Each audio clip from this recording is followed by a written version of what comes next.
Hello everyone, कैसे हैं आप सभी लोग। उम्मीद करती हूँ कि बहुत ही बढ़िया होंगे। तो स्टार्ट करते हैं आज के डेली करंट अफेयर्स का सेशन। आज है 8 अप्रैल और ये सेशन आपको बहुत सारे एग्जाम्स के लिए इम्पॉर्टेंट होने जा रहा है, जो कि ये सारे यहाँ पे मैंने दे रखे हैं। पहली न्यूज़ आती है राइट अगेंस्ट क्लाइमेट चेंज। अब क्या हुआ ना कि एक केस सुना जा रहा था सुप्रीम कोर्ट में ग्रेट इंडियन बस्टर्ड से रिलेटेड। अब अगर आपने इस बर्ड का नाम सुना है तो आप जानते होंगे, और अगर नहीं भी जानते हैं तो मैं बता देती हूँ कि ये एक क्रिटिकली एंडेंजर्ड स्पीशी है बर्ड की, जो कि विलुप्त होती जा रही है वक्त के साथ। और उसके बहुत सारे रीजंस हैं।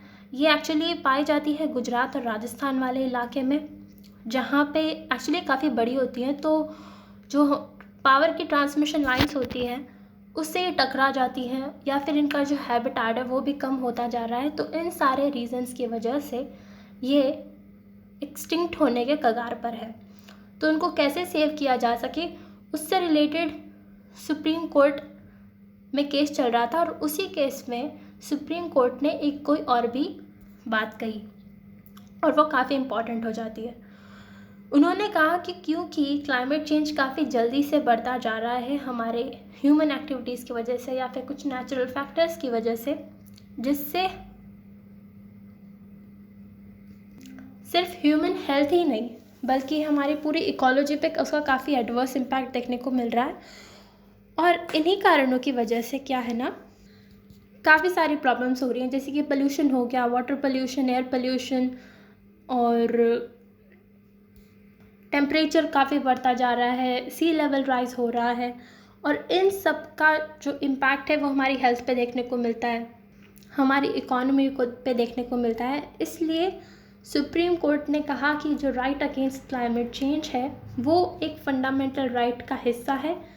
कौन सी फंडामेंटल राइट से लिंक किया उन्होंने, किया आर्टिकल 21, जो कि राइट टू लाइफ होती है, और आर्टिकल 14 जो कि राइट टू इक्वालिटी होती है। अब ऑफकोर्स जो पोल्यूशन वगैरह हो रहा है तो हम एक अच्छी क्वालिटी लाइफ नहीं जी पाएंगे, इसलिए आर्टिकल 21 से लिंक किया। और आर्टिकल 14 से क्यों लिंक किया? आर्टिकल 14 से लिंक इस तरह से किया, जैसा कि अगर आप सोचिए, अगर क्लाइमेट चेंज होता है और उसका इम्पैक्ट इकोनॉमी वगैरह पे देखने को मिलता है, तो कौन ज़्यादा इम्पैक्ट, किस पे ज़्यादा इम्पैक्ट होगा, अमीर लोगों पे या फिर गरीब लोगों पे? तो ऑफकोर्स जो गरीब हैं उन पे ज़्यादा इम्पैक्ट होता है, तो उस वजह से इनइक्वालिटी और बढ़ती है। और इन सब कारणों की वजह से आर्टिकल 21 और 14 से इसको लिंक करते हुए इसको एज ए फंडामेंटल राइट बताया सुप्रीम कोर्ट ने। So, as the right to life and equality cannot be fully realized without a clean and stable environment, it has been recognized as a distinct fundamental right in the Constitution. So, ये बात थी इसमें।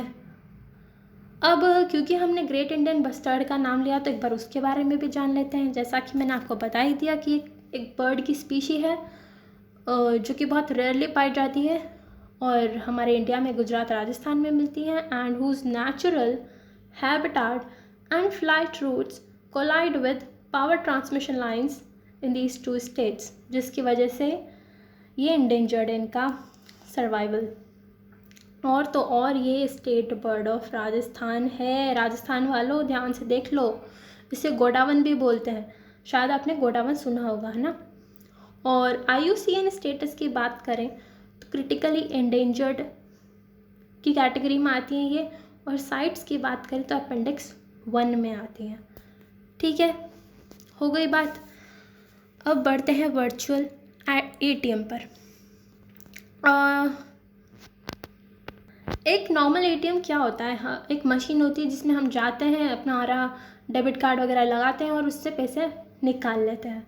लेकिन अगर कोई कहे कि आपको ATM जाने की ज़रूरत ही नहीं है, बल्कि आपके मोबाइल के थ्रू ही पैसा जो है विदड्रॉ हो सकता है और उससे आप शॉपिंग कर सकते हो, तो कितने ही मज़े की बात हो जाएगी, नहीं? तो जो जम्मू एंड कश्मीर बैंक है उन्होंने इंट्रोड्यूस किया है ये वाला कॉन्सेप्ट वर्चुअल ATM फैसिलिटी। किसके कोलैबोरेशन के साथ? तो पेमार्ट इंडिया के साथ।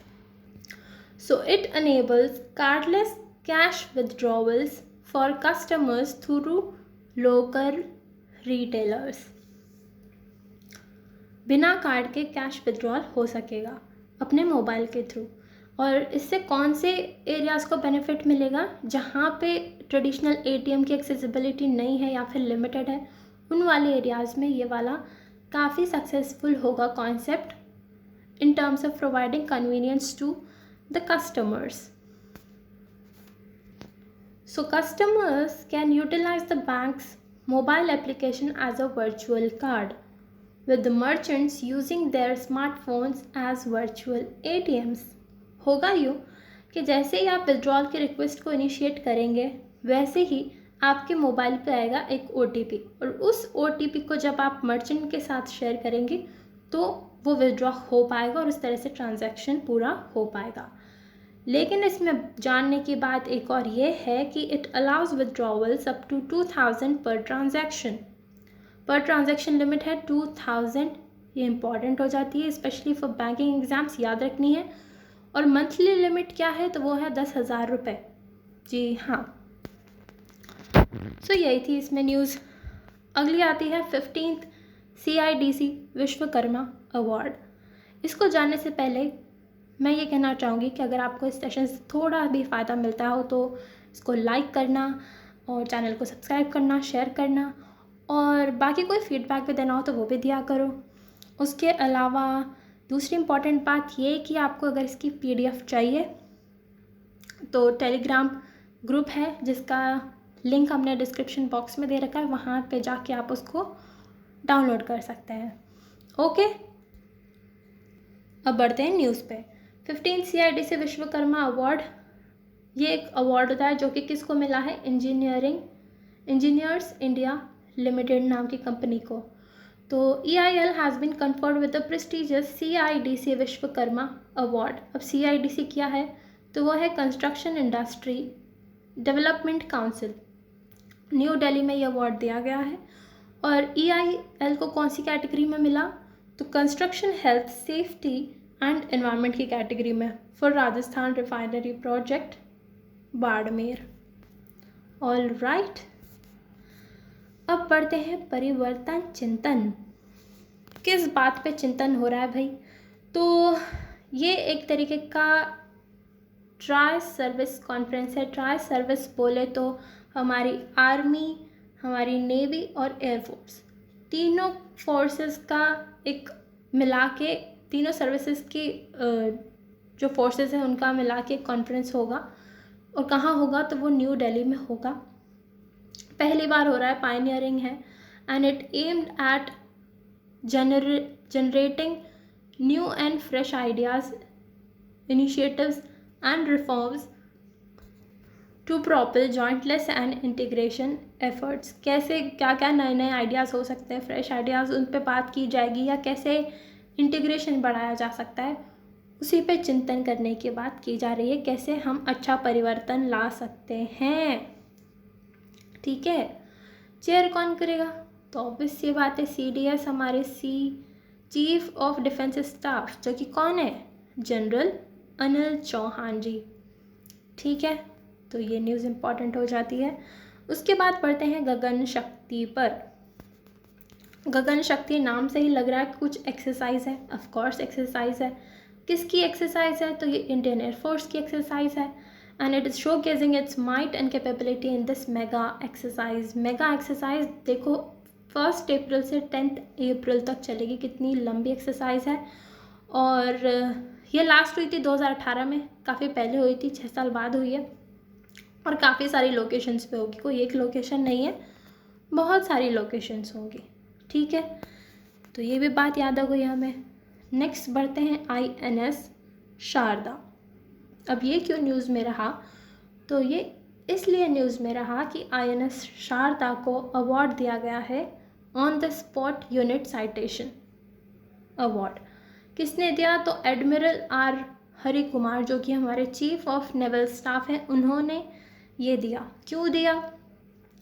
For successful conduct of anti piracy operations. हुआ यूँ था कि कोई ईरानियन फिशिंग वेसल था, उसमें जो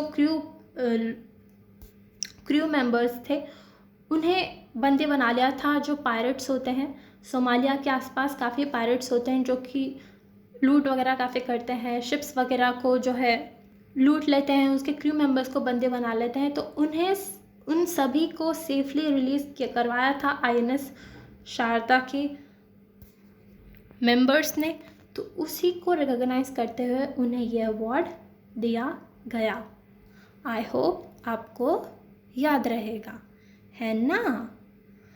अब बढ़ते हैं कच्चा तीवू आइलैंड पर। ये क्या है? ये एक आइलैंड है जो कि इंडिया और श्रीलंका के बीच पड़ता है और ये एक डिस्प्यूटेड आइलैंड है। इस पे विवाद, ये काफ़ी विवादास्पद है, इस पे विवाद चलता रहता है।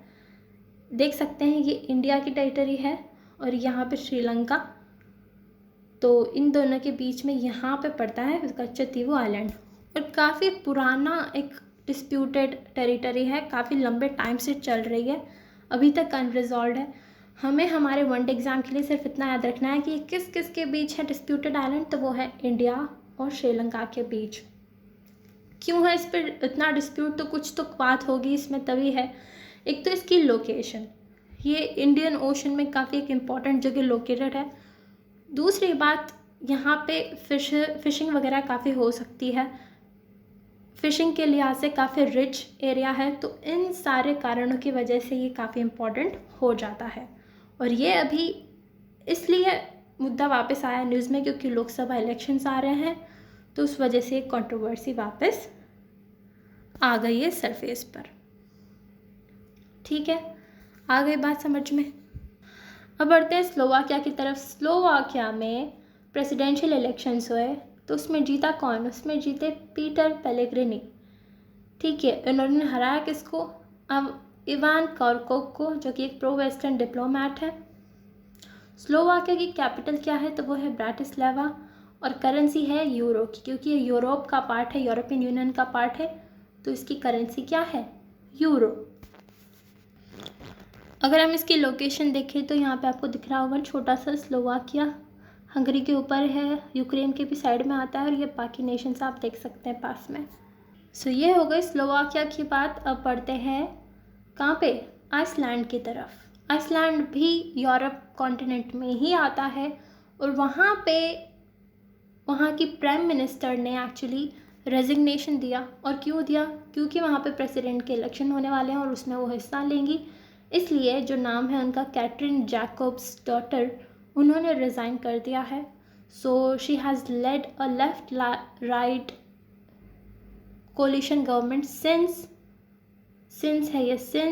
2017 से उनकी सरकार जो है वो रूल कर रही थी। आइसलैंड की कैपिटल की बात करें तो रेकजाविक है और वहाँ की करेंसी है क्रोना। और अगर इसकी लोकेशन देखें तो आपको इसी मैप में दिख जाएगी, इधर साइड में ये रहा आइसलैंड। ये एक आइलैंड नेशन है। हम देख ही पा रहे हैं कि आसपास में ये नॉर्वेजियन सी आ गया या अटलांटिक ओशन आ गया, और इस तरह से हमारी वाली न्यूज़ भी हो जाती है। अब बढ़ते हैं एप्रिकॉट ब्लॉसम फेस्टिवल की तरफ। ये फेस्टिवल मनाया जाता है लद्दाख में और ये मनाया जाएगा इस बार अप्रैल 6 से 18 तक। इस वक्त क्या होता है ना कि जो एप्रिकॉट होते हैं, एप्रिकॉट के ट्रीज़, उनका ब्लॉसमिंग होगा, फलेंगे फूलेंगे और उसके जो प्रोडक्ट्स होते हैं, उनसे जितने प्रोडक्ट्स बनते हैं जैसे कि जेली वगैरह हो गए या कैंडी वगैरह हो गई, उनको भी डिस्प्ले किया जाएगा, जो भी वहाँ पे टूरिस्ट वगैरह आते हैं उनको। और बहुत सारी एक्टिविटीज़ होंगी, डांस होंगे, म्यूज़िक होगा, एग्जिबिशन होगा और ये काफ़ी बड़ा फेस्टिवल होगा। तो हमें मुद्दे की बात ये याद रखनी है कि एप्रिकॉट ब्लॉसम फेस्टिवल लद्दाख में होता है। ठीक है, अगला बढ़ता है। अगली न्यूज़ आती है कॉस्मिक इंटरैक्शन की। तो जो नासा है, नासा क्या है? स्पेस एजेंसी है यूएस की, जिसकी फुल फॉर्म है national aeronautics and space administration. उनका जो हबल टेलीस्कोप है, उन्होंने कैप्चर की है एक इमेज। क्या है उस इमेज में? उस इमेज में कैप्चर किया है दो गैलेक्सीज़ को जो कि इंटरैक्ट कर रही हैं एक दूसरे से, तो उसको कॉस्मिक इंटरैक्शन बोलते हैं। और ये काफ़ी दूर है एक्चुअली अर्थ से, about 160 million light years away from earth. It has captured the image of two galaxies in cosmic interaction.